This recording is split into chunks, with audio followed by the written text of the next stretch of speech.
Bismillahirrahmanirrahim. Assalamualaikum warahmatullahi wabarakatuh. Alhamdulillah. Alhamdulillahi allafa baina qulubina fa asbahna bi ni'mati ikhwana. Innal hamdalillah nahmaduhu wa nasta'in wa nastaghfiruh wa na'udzubillahi min syururi anfusina wa min sayyiati a'malina. May yahdihillahu fala mudhillalah wa may yudlilhu fala hadiyalah. Subhanaka la ilma lana illa ma 'allamtana innaka antal alimul hakim. Subhanallah walhamdulillah wa la ilaha illallah Allahu akbar. La haula wala quwata illa billah. Ibu-ibu sholihat yang dirahmati Allah Subhanahu wa taala, tentu segala puji bagi Allah yang telah memberikan kita rezeki bisa hadir di majelis ilmu ini. Bisa duduk di tempat yang mulia ini, rumahnya Allah, dalam kondisi tenang ya Bu, Masya Allah. Suasana begini tidak kita jumpai di luar, tapi hanya ada di rumah-rumah Allah Subhanahu wa ta'ala. Allah berikan kita kemudahan bisa hadir, duduk dalam kondisi sehat, bertemu dengan teman-teman kita yang baik, yang membawa energi kebaikan juga yang sangat banyak. Mudah-mudahan sepulang dari majelis taklim ini iman kita semakin meningkat, taat kita semakin banyak ya kepada Allah Subhanahu wa ta'ala, dan mudah-mudahan kita semakin dicintai oleh Allah. Masya Allah. Ada Bu Emma, jauh-jauh ya Bu, Masya Allah. Di mana Bu? Berangkat dari mana tadi? Cipete ya? Masya Allah, luar biasa. Cipete datang ke sini jauh-jauh, Masya Allah. Malu ya Bu kalau di sini, warga sini tapi nggak datang ke masjid, masjidnya mewah, megah, enak, nyaman gitu. Ya luar biasa. Ya semakin jauh pahalanya, semakin banyak ya. Baik, kita lanjut hadis ke-22 tentang at-thariqatu ilal jannah. At-thariqatu ilal jannah, jalan menuju surga. Ya. Saya baca dulu hadisnya. An Abi Abdillah Jabir ibni Abdillah al-Ansar radhiyallahu anhuma. Ibu-ibu kalau kita baca hadis itu kan ada an Abi Abdillah Jabir bin Abdillah al-Ansari radhiyallahu anhuma, atau ada an lagi. Itu namanya perawi hadis. Disebutnya sebagai perawi hadis. Jadi para sahabat yang meneruskan perkataan dari Rasulullah sallallahu alaihi wasallam. Walaupun hadis itu banyak ya. Ada hadis sahih, doif, kemudian hadis hasan, ada hadis qudsi, ada hadis masyhur, ada mauquf dan lain sebagainya. Nah, yang jelas kalau kita melihat yang meriwayatkannya ini adalah sahabat, berarti hadis ini sahih. Jabir ibni Abdillah al-Ansari ini sahabat Nabi, ibu-ibu. Siapa sih yang disebut dengan sahabat? Sahabat itu adalah orang yang hidup sezaman dengan Nabi dan pernah bertemu dengan Nabi. Itu namanya sahabat.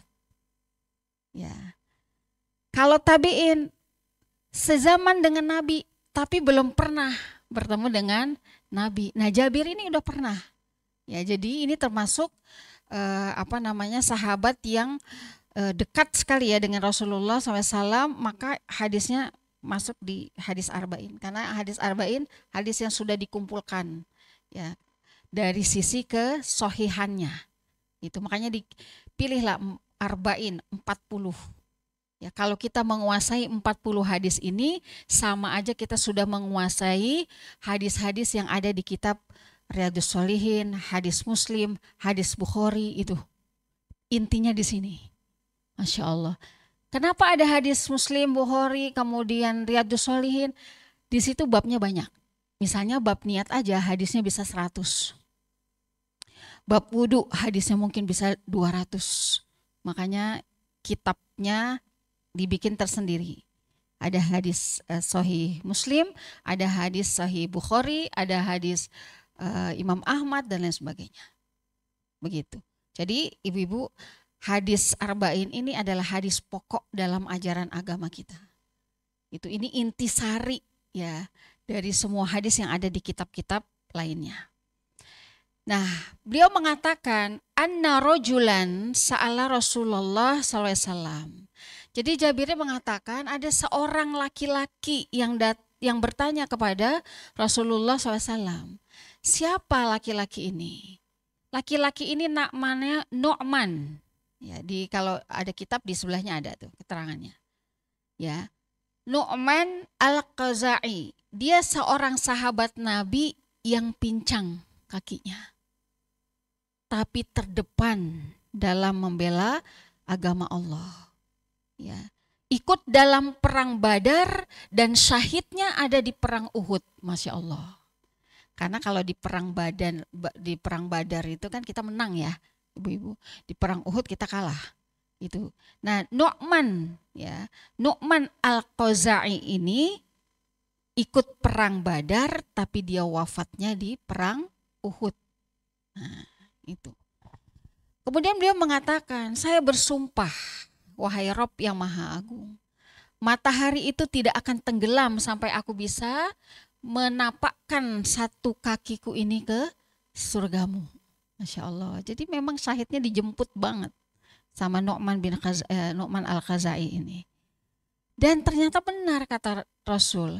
Rasul bersabda, sesungguhnya Nu'man berprasangka baik kepada Allah. Dan prasangka baiknya itu terjadi. Kenapa? Karena aku mendengar dan aku melihat. Ya. Sungguh aku telah melihat ia berjalan di taman surga dan kakinya sudah tidak pincang lagi yang satu.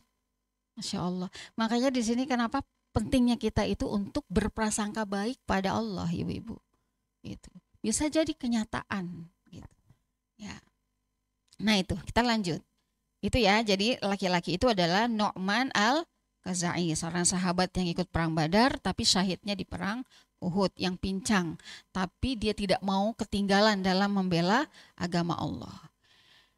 Ya, dia bertanya gitu ya, aro'aita, wahai Rasul, kalau bahasa kita gitu ya, iza sholaitus sholawatil maktubat, kalau aku ini udah sholat 5 waktu sehari yang wajib, wasumtu Ramadan, dan aku puasa Ramadan 1 bulan penuh, wa ahlaltu al-halal, dan aku halalkan sesuatu yang sudah Allah halalkan, wa haramtu al-haram, dan aku tinggalkan sesuatu yang haram, walam azid ala zalika syai'an, dan aku gak ada tambahan amal-amal lain. Cuman itu aja. Gitu. Adkhulul jannah, apakah aku bisa masuk surga wahai Rasul? Masya Allah. Kemudian Nabi mengatakan qala na'am. Iya. Riwayat Muslimnya. Jadi sanad hadis ini kuat sekali ibu-ibu. Ya.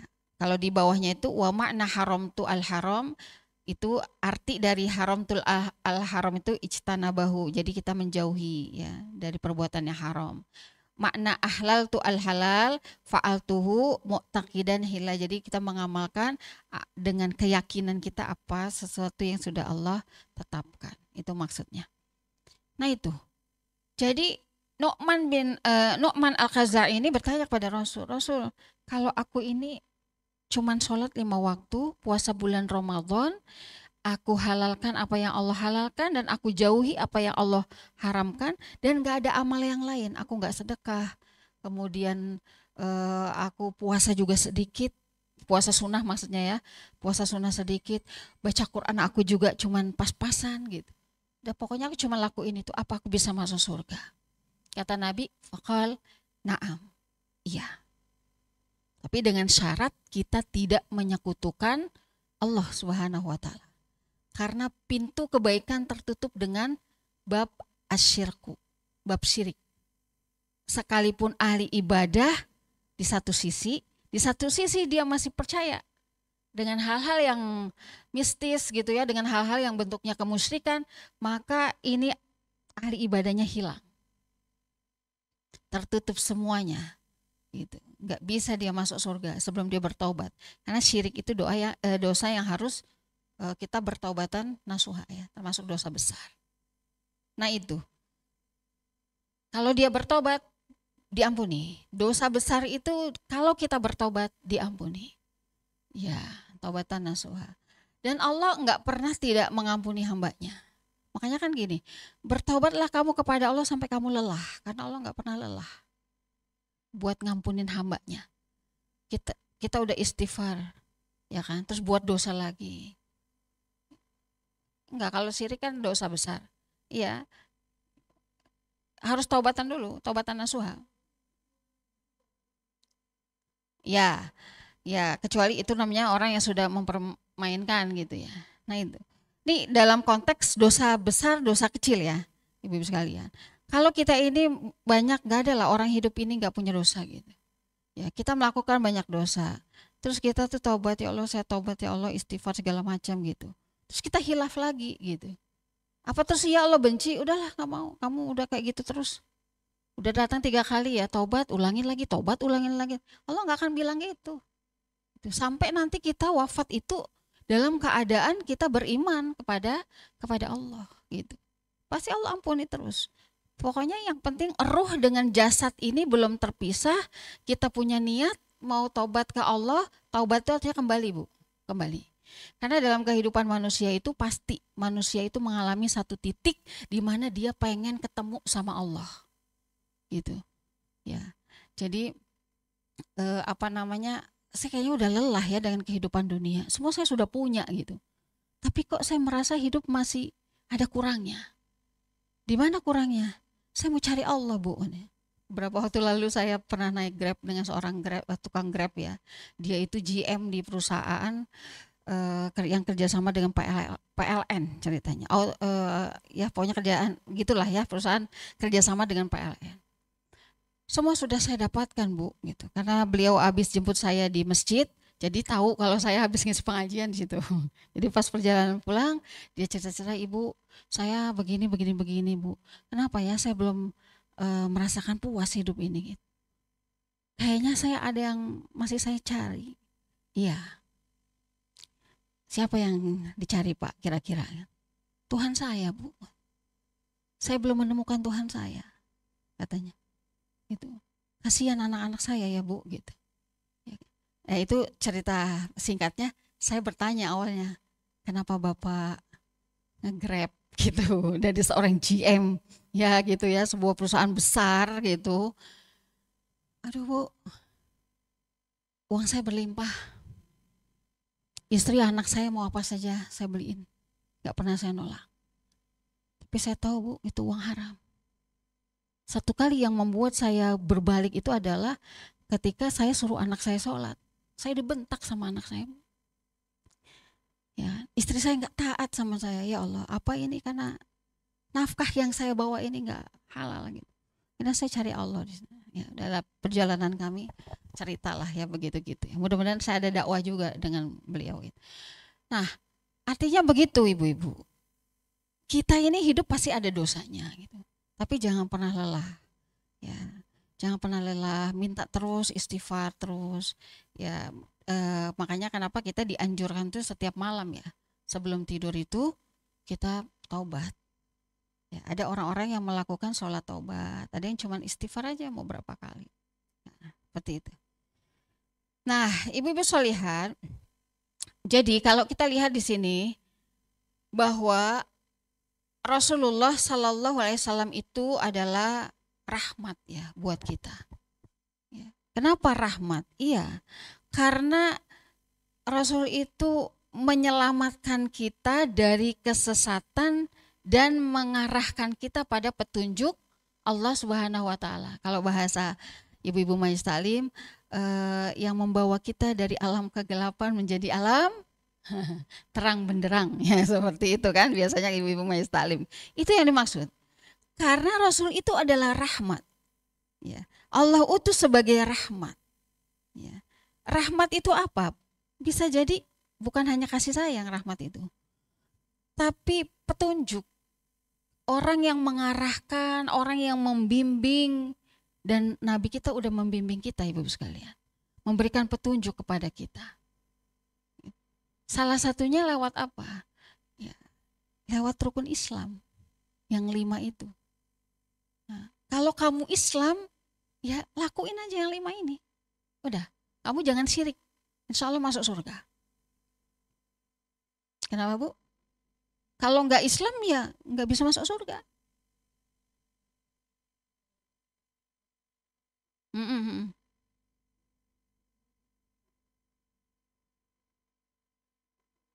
Mm.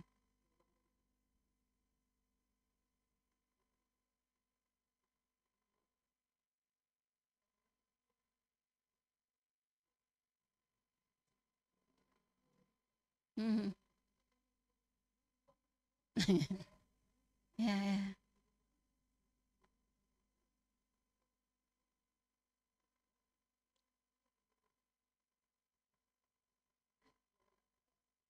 Ya, dia berdoa kepada Tuhannya nggak apa-apa gitu, nggak apa-apa. Kan kita cuma nyuruh, ya kan? Iya. Tapi lebih baik lagi kita doain dia. Iya, itu paling penting.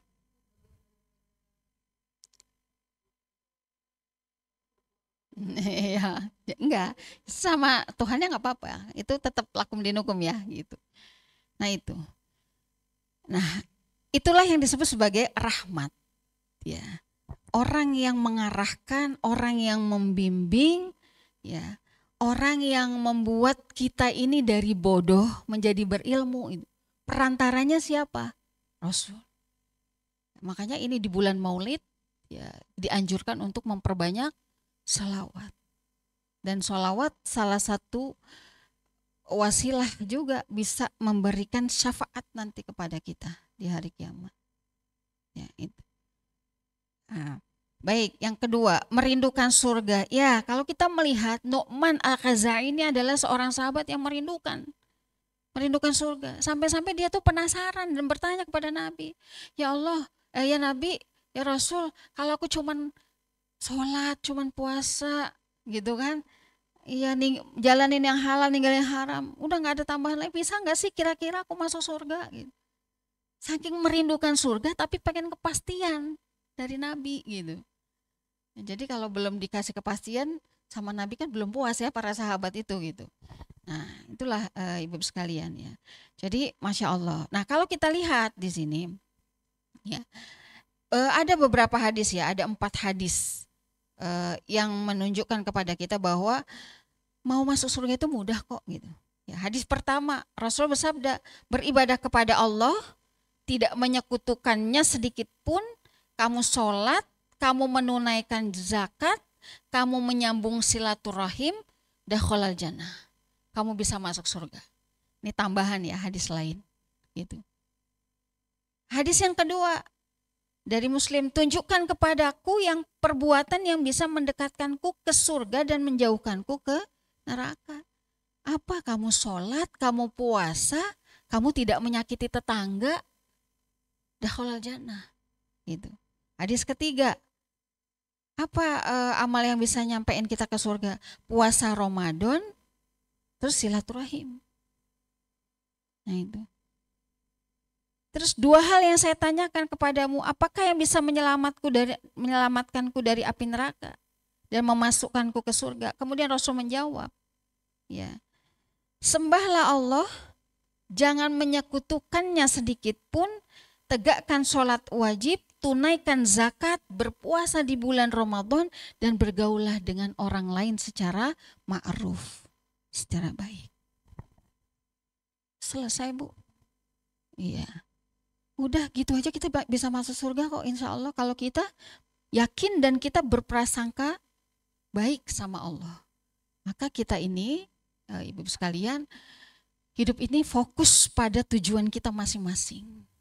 Ya, jadi nggak perlulah kita itu urusin kehidupan orang lain, ibadahnya orang lain, amal solehnya orang lain. Entah dia mau ria, entah dia mau memang mau beramal, udah nggak usah kita urusin. Gitu. Kalau kata Imam Ghazali itu kita kalau mau melakukan sesuatu berpikirnya gini, apa sih manfaatnya buat saya? Gitu. Kalau nggak ada manfaatnya udah tinggalin aja, nggak usah begitu. Iya, karena kalau kita fokus, kitanya bisa maksimal, Bu.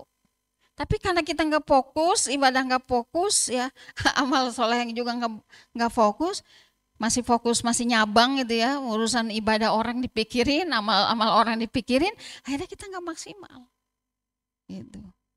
Ya. Nah, kadangkala kalau kita memikirkan orang lain itu menguras energi kita, benar nggak, Bu? Iya, iya. Ya udah, bukan kita nggak mau open ya. Ada hal-hal yang dalam Islam itu kamu boleh peduli dengan urusan orang lain, yaitu hal-hal yang berhubungan dengan muamalah, hubungan sosial, kemasyarakatan. Nah, itu boleh. Ya. Baik. Kemudian Ibu Solihat, Allah cuma minta kita berkomitmen terhadap amal-amal wajib. Berkomitmen dan istiqomah dengan amal-amal yang wajib. Adapun amal sunnah itu adalah penyempurna. Kalau kita bisa nambah dengan amal-amal sunnah itu lebih baik. Tapi minimal yang wajib ini didulukan. Ya, komitmen kita kepada Allah, janji kita kepada Allah. Inna sholati wa nusuki wa mahyaya wa mamati lillah. Ayo kita buktiin. Gitu. Ya, lakukan saja yang wajib. Rukun Islam itu 5. Gitu. Di luar itu tambahan. Ya, menyempurnakan nanti yang wajib-wajib, kalau ada yang kurang-kurang disempurnakan oleh yang sunnah. Jangan terbalik ya Ibu-ibu ya. Sunnah diperbanyak, wajib ditinggalkan. Bahkan mungkin minimal dilalaikan lah gitu ya. Enggak boleh gitu, enggak boleh dibalik gitu. Nah, agama ini mudah, kata Allah. Yuridullahu bikumul yusra wala yuridu bikumul usra. Jadi agama Islam ini mudah. Nggak ada yang berat dari Allah itu. Orang cuman sholat 5 waktu, puasa Ramadan, ambil yang halal, tinggalin yang haram bisa masuk surga kok. Kan mudah gitu. Tapi ternyata kemudahan ini banyak dipersulit oleh banyak orang, gitu. Jadi dipersulit oleh manusianya sendiri, gitu. Ya, yang akhirnya dia meninggalkan sholat, entar gitu kan. Kemudian nantilah waktunya masih panjang, gitu. Ya, gitu ya. Dalam surat Al-Baqarah itu, yuridullahu bikumul yusra wala yuridu bikumul usra. Ya, jadi Allah menghendaki kemudahan dan tidak menghendaki kesukaran bagimu. Yang penting kamunya komitmen aja pada yang wajib. Dah. Gitu. Allah juga berfirman dalam surat Al-Hajj ayat 78, Allah sekali-sekali tidak menjadikan untuk kamu dalam agama itu satu kesulitan, satu kesempitan, gitu. Ya, termasuk berangkat ibadah, berangkat haji itu.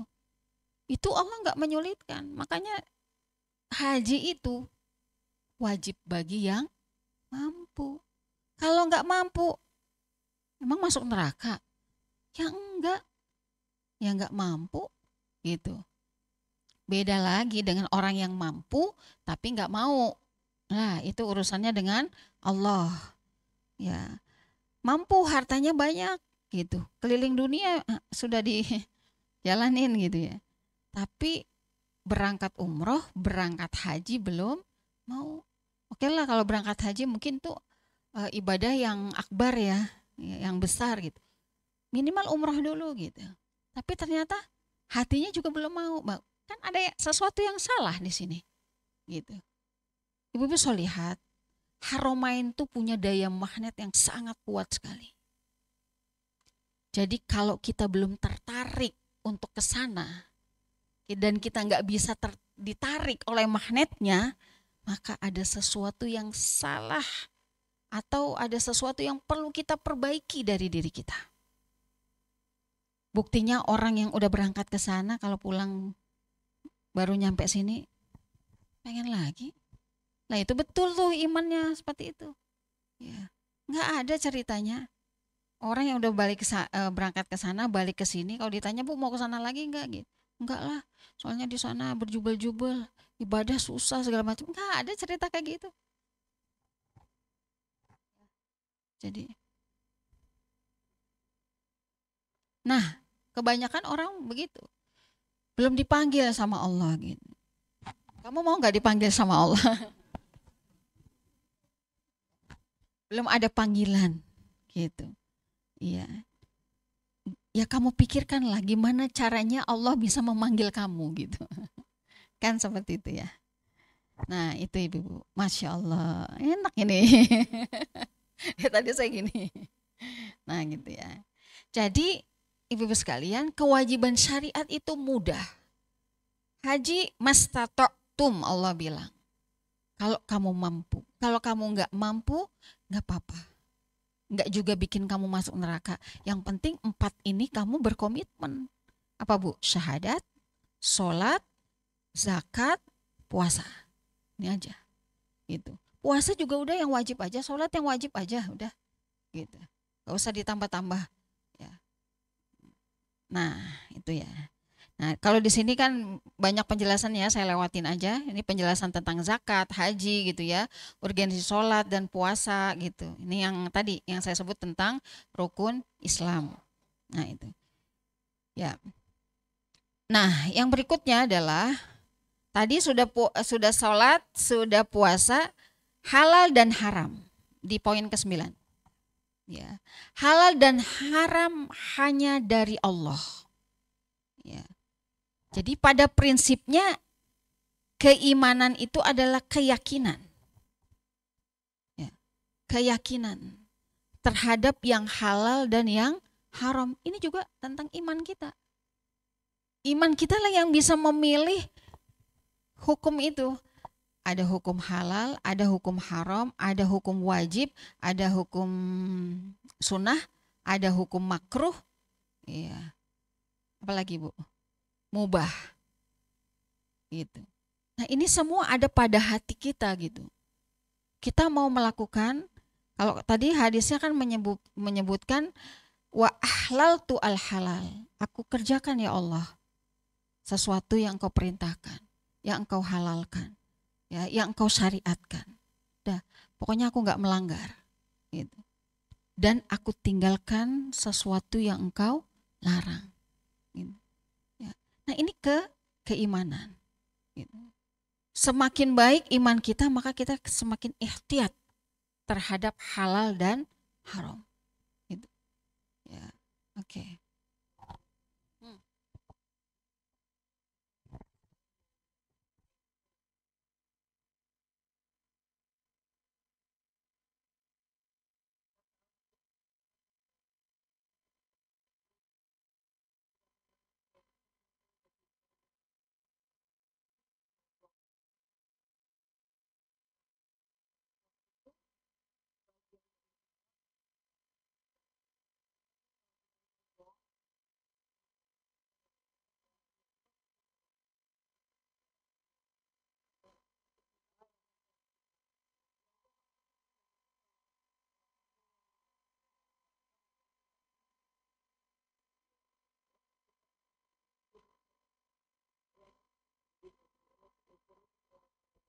Ya, kalau ditanya sogok menyogok, suap menyuap, haram.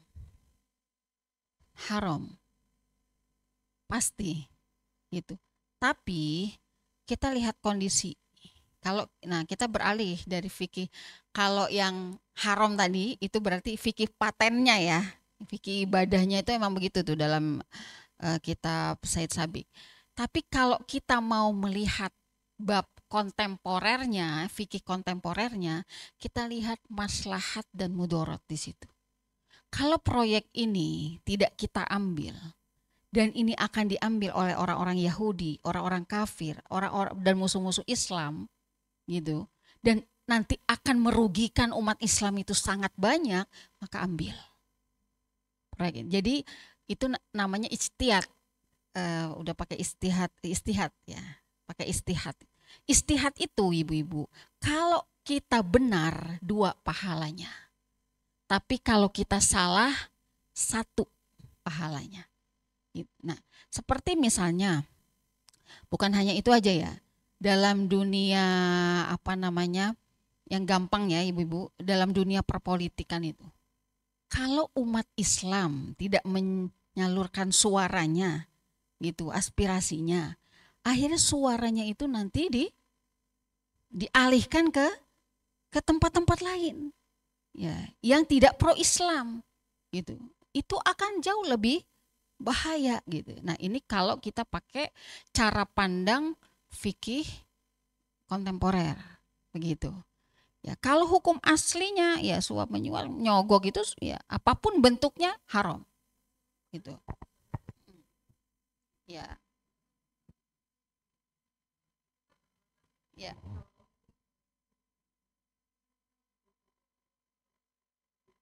Ya.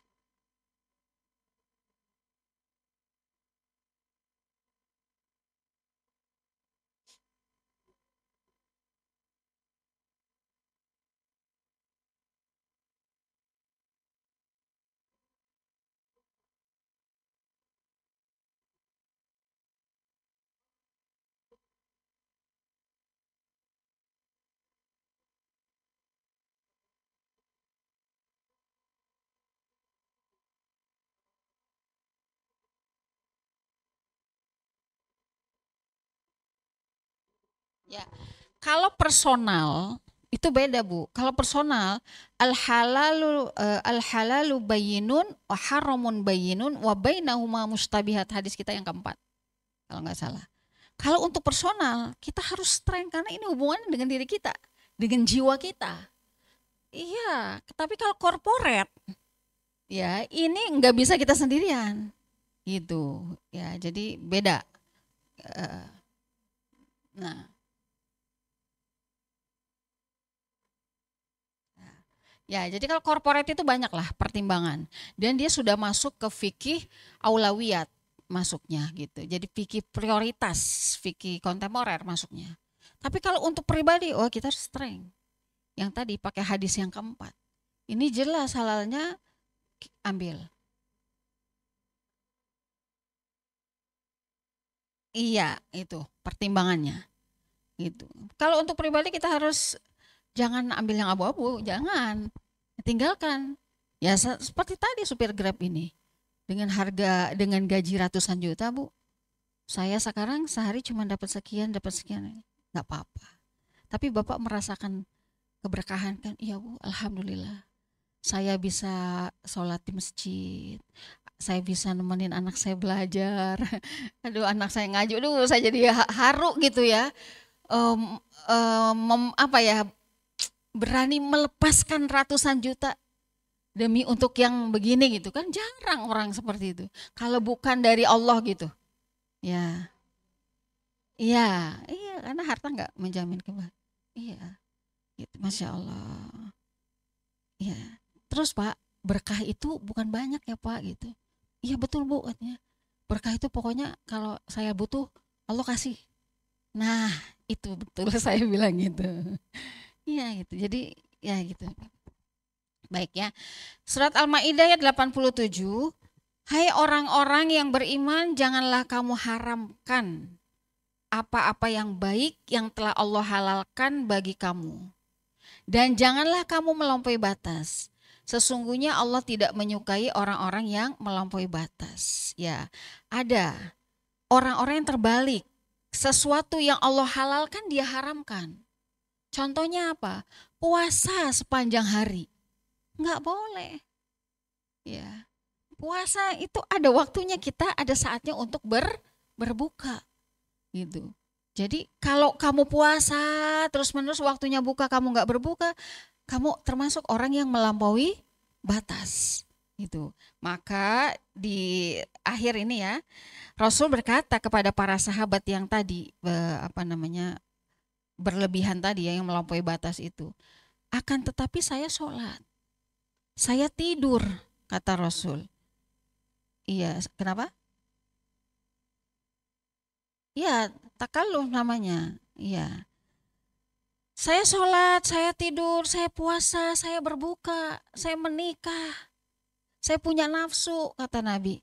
gitu kan. Barang siapa yang membenci sunnahku maka dia tidak termasuk golonganku. Ya, jadi ada orang yang pengennya puasa, ada seorang sahabat memang yang kuat ya. Jadi dia puasa sepanjang tahun, puasa terus. Kan ditegur akhirnya oleh Nabi. Gitu. Kalau memang kamu masih kuat, puasalah Daud. Nah, sehari puasa, sehari berbuka. Jangan puasa setiap hari sepanjang tahun. Itu namanya israf, takalluf. Ya. Itulah yang disebut dengan togo, melampaui batas. Ya. Dan Allah nggak menginginkan itu, karena Allah ini ingin agama ini mudah gitu. Jangan kamu persulit. Iya. Padahal itu sesuatu yang halal, tapi dia haramkan. Gitu. Ya. Nggak mau berbuka puasa. Hmm. Hmm.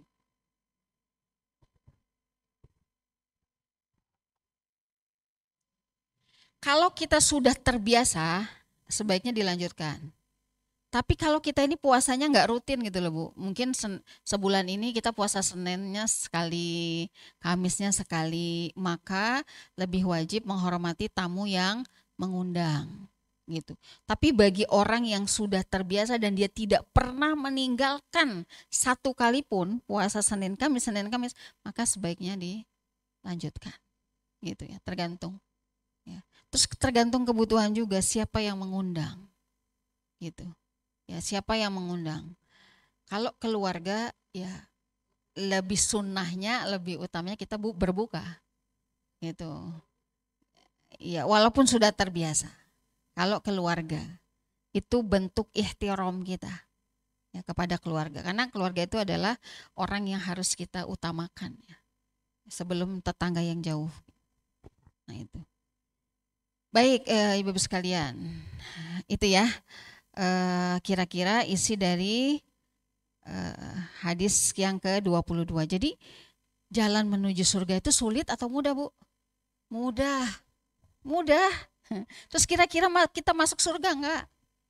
Insya Allah berprasangka baik aja sama Allah. Ya seperti itu kan Nu'man. Uh, ya asal kita ya berupaya tadi untuk komitmen. Udah nggak pincang lagi. Ya jadi Masya Allah ya, Masya Allah. Baik, terakhir Ibu sekalian, jam berapa? Hikmah. Ya. Hikmah ya. Hikmah dari hadis yang ke-22 ini. Pertama, hikmahnya. Pondasi utama masuk surga itu melaksanakan kewajiban. Nah, itu kuncinya. Pondasi utama masuk surga itu adalah melaksanakan kewajiban.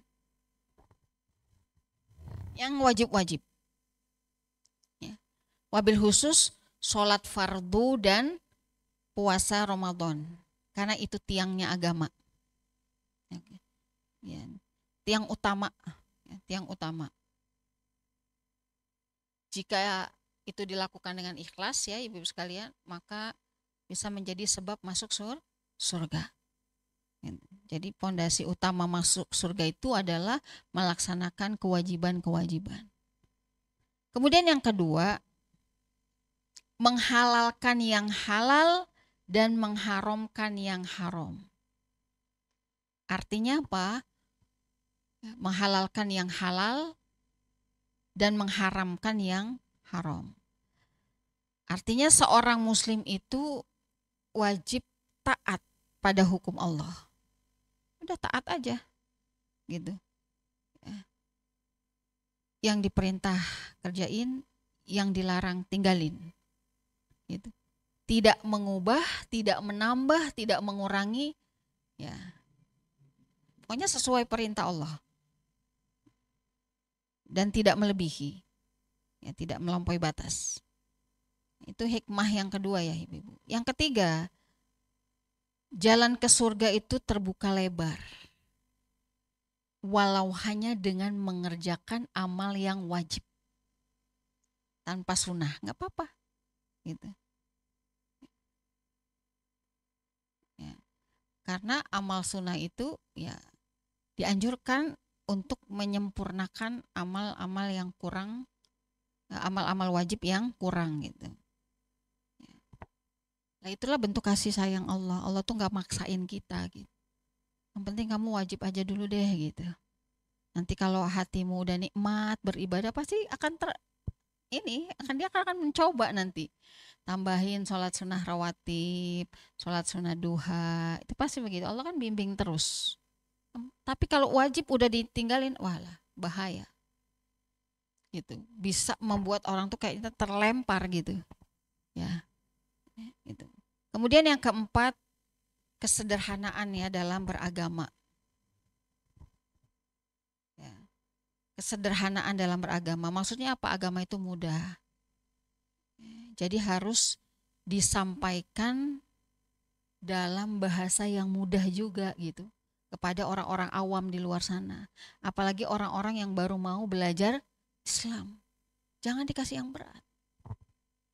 Pertama kali orang kalau mau atau udah masuk Islam gitu ya Bu, dia udah masuk Islam, udah bersyahadat. Pertama kali yang kita ajarkan kepadanya apa? Kalau dia minta ajarin kita, sholat. Udah itu aja. Ibu nggak usah bicara tentang puasa, zakat, nanti. Iya, iya.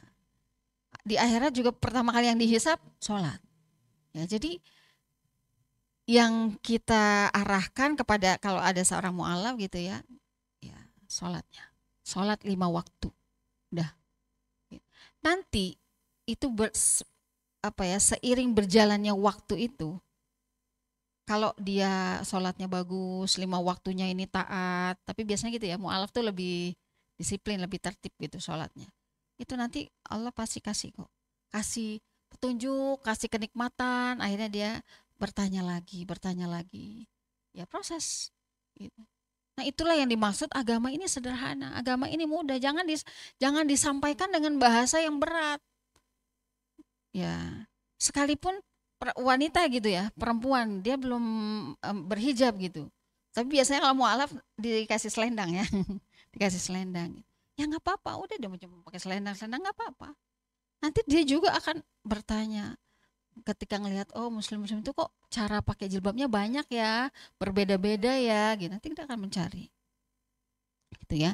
Yang jelas Allah itu tidak membebani manusia di luar batas kemampuan. La yukallifullahu nafsan illa wus'aha. Dan yang terakhir Ibu sekalian, istiqomah dalam fardu dan menjauhi yang haram. Kenapa? Karena ini sulit.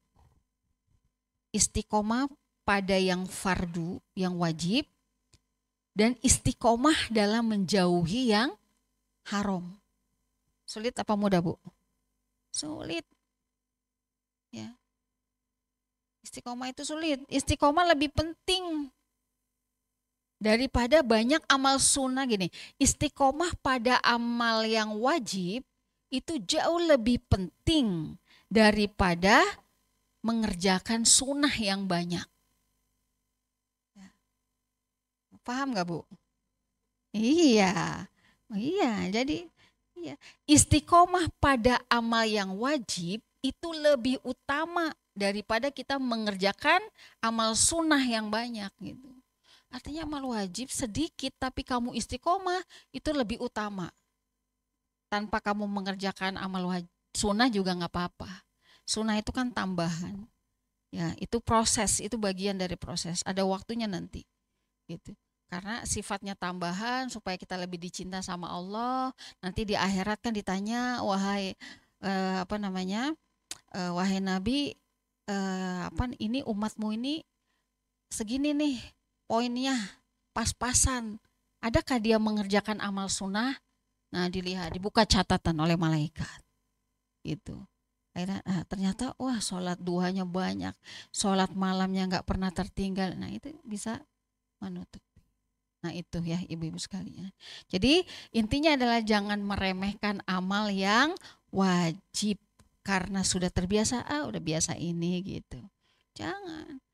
Ya, tapi gimana caranya kita tuh di selain istiqomah bisa menikmati gitu loh Bu, kalau ibadah itu. Saya mah selalu doa sama Allah.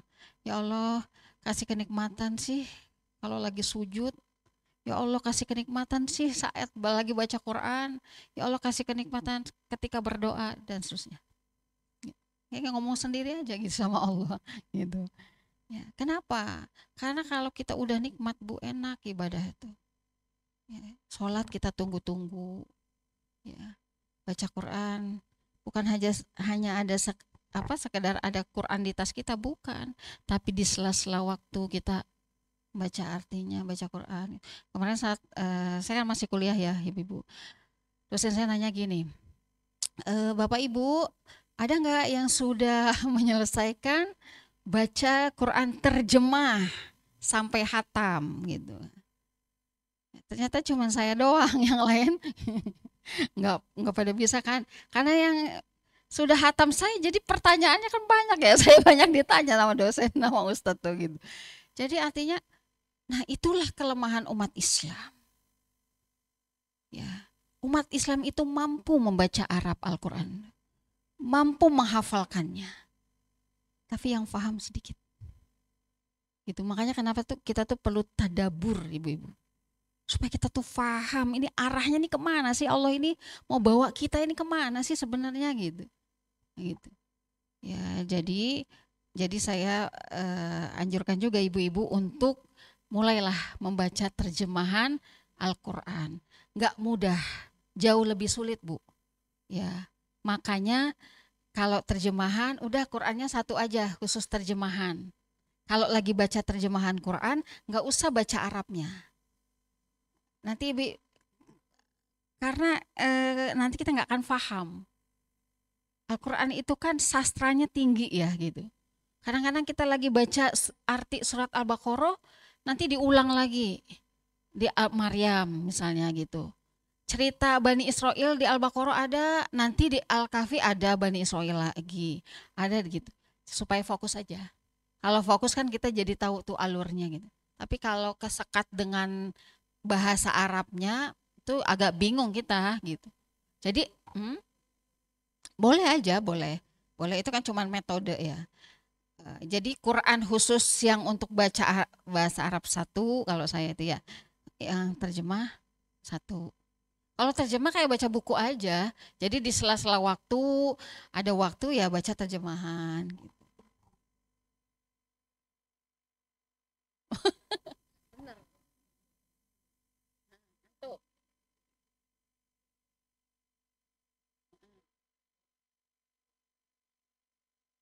Paham Bu tapi?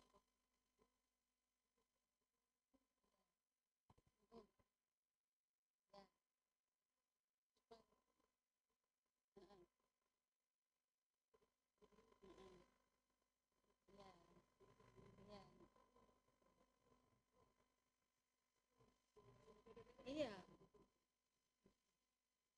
supaya lebih enak ya, ya Bu ya. Ya, suka ngantuk memang. Iya, memang itu. Iya. Monggo. Ya, masing-masing punya cara yang enak ya. Silakan aja.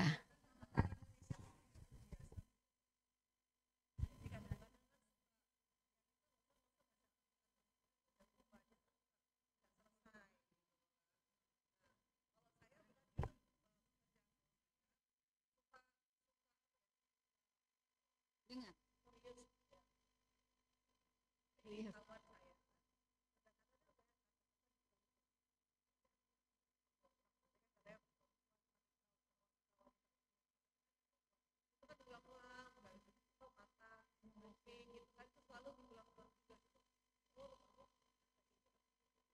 Oh, baru dilihat gitu ya. Boleh, boleh. Bagaimana caranya? Kita mengupayakan lah. Ya, iya, iya. Ainun bil aini, hidung al anfu bil anfi. Ada. Iya.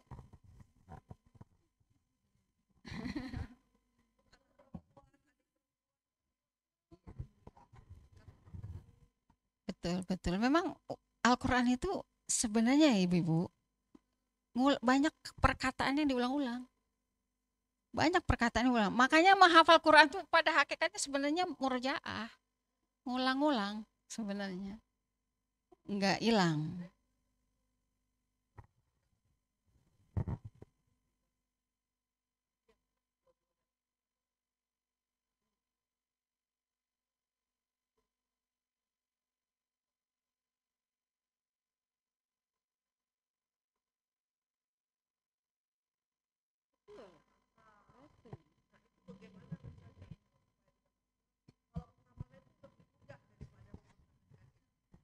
Kalau dalam kelas tahfidz pasti disampaikan.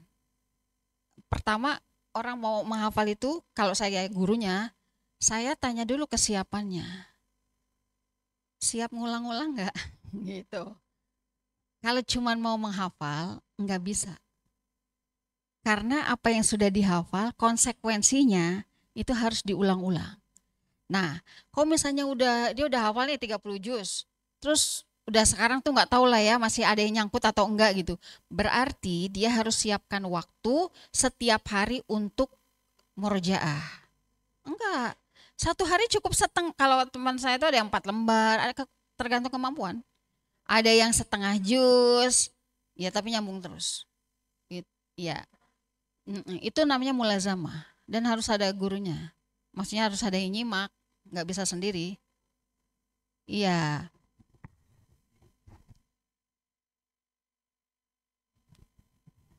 berat itu mah kelas mahir. Iya, sepertiga dia. Teorinya sepertiga. Mm.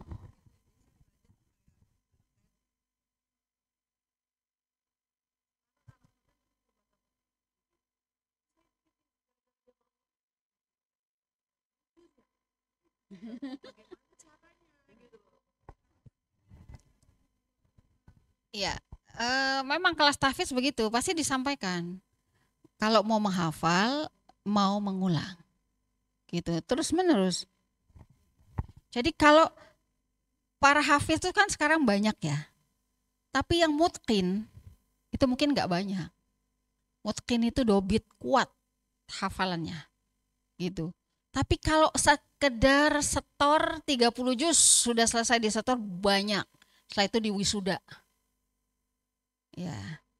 Nah, setelah wisuda itu berat. Gitu. Harus dia ikut kelas mulazama. Mulazama itu ya kelas murojaah. Kalau kemarin kelas menghafal, sekarang kelas murojaah. Dia datang, setor ke musrifnya itu udah hafalan, bukan bukan hafalan yang baru ya, tapi sudah murojaah hafalan yang lama gitu. Memang ada terus ya sepanjang hidupnya begitu. Itu konsekuensinya. Makanya anak-anak kita kalau mereka mudah menghafal tapi nggak mau murojaah, wes ora iso. Saya bilang sama anak saya, lah kamu maunya menghafal, tapi ngulangnya nggak mau, gimana? Udahlah denger pakai itu juga boleh pakai handphone, murojaah, pakai murotal, itu. Nggak bisa bu, nggak bisa. Menghafal itu nggak nggak ada jaminan. Dia setelah setor, biasanya itu yang disebut tahfiz itu ketika dia sudah setor hafalan 30 juz. Ya, ya betul. Jadi gini, hafiz Quran itu ada dua. Ya, ada orang yang hafiz sebagian, artinya dia nggak 30 juz. Ada orang yang hafiz Qurannya 30 juz.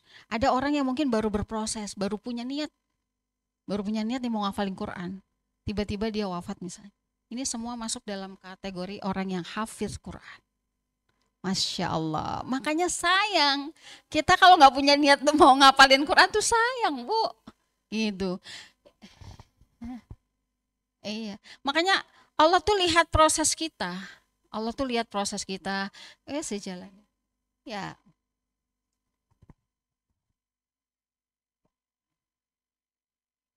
Ya. Gini. Karena kenapa harus begitu? Karena Allah itu kasih pahala dari setiap huruf yang kita ulang-ulang. Nah, disitulah ya deres ngulang ya gitu. Jadi jangan fokus 30 juz lah, nggak usah fokus 30 juz gitu. 1 juz aja nih, tapi diulang-ulang. Ya. Kenapa harus diulang-ulang? Iya, karena Allah kasih kita pahala dari setiap huruf yang kita ulang-ulang itu. Tuh, Masya Allah gitu ya. Dapat 2. Hadisnya begini, al-mahiru bil Quran ma'as safaratil kiramil baroroh. Orang yang mahir dengan Al-Quran nanti di akhirat tempatnya kan sederajat dengan para malaikat yang mulia. Walladzi yaqra'ul Quran, dan orang-orang yang membaca Al-Quran wa yata'ta, terbata-bata, sa jadi sot, sya jadi apalah gitu ya, ketukar-tukar gitu. Wa alaihi syaqqun, dan dia tuh ngebacanya sulit banget. Ya lama gitu. Kata Nabi, falahu ajron. Dia dapat 2 pahala, Masya Allah. Pertama, pahala dia membaca Qur'annya. Kedua, pahala kesulitannya. Tapi dia nggak berputus asa. Ya itu. Justru di setiap kesulitan itu pahalanya di situ. Kalau kitanya sabar. Memang belajar mengajar Quran tuh harus dua-duanya sabar, Bu. Gurunya sabar, muridnya juga harus sabar. Saya pernah ngebenerin orang Medan loh, Bu. Ini huruf sa ya berubah terus jadi so. Sa, ya Allah, tolong dong ya Allah. Ya. Oh ya, setiap ini kan logat daerah tuh berpengaruh gitu. Makanya harus sabar. Kadang murid kalau nggak sabar, berhenti dia belajar ngaji. Gitu. Ditegur-tegur terus sama gurunya, udah nggak ikut lagi. Aduh. Iya gitu. Ya, maka kata Imam Syafi'i, barang siapa yang belum pernah merasakan lelahnya menuntut ilmu, ya termasuk tadi ya belajar Al-Quran itu, maka dia tidak akan pernah merasakan kebahagiaan. Gitu. Merasakan lelahnya menuntut ilmu apapun, umum itu, maka dia tidak akan pernah merasakan kebahagiaan. Coba orang yang mahir dengan Al-Quran itu, wah bahagia nggak? Bahagia banget. Gitu. Bisa hafal Quran 30 juz, ya Masya Allah, orang tuanya, jangankan orang tua, sampai tetangga-tetangga juga pada seneng. Kakek kita, nenek kita, semuanya lah, keluarga gitu ya. Tapi mempertahankan jauh lebih berat. Ya itu tugas kita lah gitu. Baik ibu-ibu, cukup jam berapa ini? Oh sudah jam 11. Itulah intinya kajian hadis kita yang ke-22 ya hari ini. Jadi insya Allah masuk surga itu mudah, lakukan saja yang wajib dan berbaik sangka kepada Allah Subhanahu wa taala. Mudah-mudahan semua kita yang hadir hari ini tercatat sebagai ahlul jannah. Amin ya rabbal alamin. Kita tutup dengan istighfar. Astaghfirullahalazim, astaghfirullahalazim, astaghfirullahalazim. Alladzi la ilaha illa huwal hayyul qayyum wa atubu ilaih. Allahumma shalli ala Muhammad wa ala ali Muhammad. Alhamdulillahi rabbil alamin. Hamdan syakirin, hamdan na'imin, hamdan yuafi ni'amahu wa yukafi'u mazidah. Ya Rabbana lakal hamdu kama yanbaghi li jalali wajhikal karim wa azimi sultanik. Rabbana la tuzigh qulubana ba'da idh hadaitana wa hab lana min ladunka rahmah innaka antal wahhab. Allahumma inna nas'aluka ridhaka wal jannah wa na'udzubika min sakhatika wan nar. Allahumma inna nas'aluka hubbaka wa hubba man yuhibbuka wa hubba ila amalin yuqarribuna ila hubbika. Rabbana atina min ladunka rahmah wa hayyi' lana min amrina rasyada. Allahumma inna nas'aluka ilman nafi'a wa rizqan halalan wa thayyiban wa amalan mutaqabbala. Rabbana hab lana min azwajina wa dzurriyyatina qurrata a'yun waj'alna lil muttaqina imama. Rabbana ighfir lana dzunubana waliwalidina warhamhum kama rabbawna shighara. Rabbana taqabbal minna innaka antas samiul alim wa tub alaina innaka antat tawwabur rahim. Rabbana atina fid dunya hasanah wa fil akhirati hasanah wa qina adzabannar. Subhana rabbika rabbil izzati amma yasifun. Wassalamun alal mursalin walhamdulillahi rabbil alamin. Amin amin ya rabbal alamin. Amin ya mujibas sailin. Lebih datang dari Allah, semoga menjadi hidayah. Kurang hilaf salah datang dari saya, tolong dimaafkan. Mohon maaf lahir batin ibu-ibu semuanya. Assalamualaikum warahmatullahi wabarakatuh. Alhamdulillah, terima kasih kepada Ustazah atas ilmunya dan kepada ibu-ibu yang sudah hadir. Semoga ilmu yang kita dapat menjadi manfaat dan amal jariah bagi kita semua. Amin. Mari kita akhiri kajian hari ini dengan doa kafaratul masjid. Subhanaka wahumma wa bihamdika asyhadu alla ilaha illa anta astaghfiruka wa atubu ilaik.